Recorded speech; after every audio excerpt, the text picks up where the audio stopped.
जम्मू कश्मीर एक बार फिर चर्चा में है। चर्चा इस क्षेत्र में फैली अशांति को लेकर नहीं है, बल्कि एक बार फिर armed force special powers act यानी अफ्स्पा को लेकर हो रही है। मामले में गृह मंत्री अमित शाह का बड़ा बयान सामने आया है, जिसके बाद अफ्स्पा को लेकर विवाद फिर तेज हो गए हैं।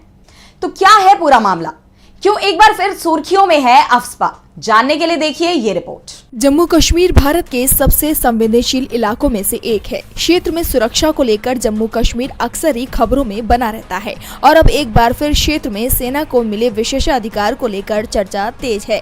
इन क्षेत्रों में लागू armed force special powers act यानी कि अफ्स्पा को लेकर चर्चा हो रही है। दरअसल गृह मंत्री अमित शाह ने बुधवार को मीडिया से बातचीत करते हुए कहा कि केंद्र सरकार जम्मू कश्मीर से अफ्स्पा हटाने पर विचार करेगी।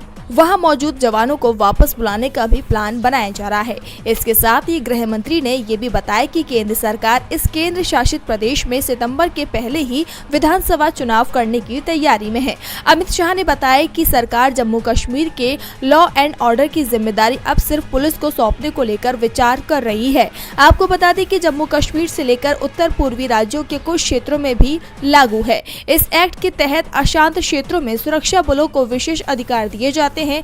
वो बिना वारंट किसी की भी तलाशी ले सकते हैं, किसी को भी गिरफ्तार कर सकते हैं। कई मामलों में बल प्रयोग भी हो सकता है। सुरक्षा की दृष्टि से संवेदनशील क्षेत्रों में सुरक्षा बलों की सहूलियत के हिसाब से इस एक्ट को लागू किया गया है, लेकिन आम जनमानस को इसकी वजह से काफी कठिनाइयों का सामना करना पड़ता है और इसीलिए वो इसका विरोध करते हैं। उत्तर पूर्वी क्षेत्रों में तो अफ्स्पा को हटाने की तैयारी चल रही थी और अब इस सूची में जम्मू कश्मीर भी जुड़ गया है।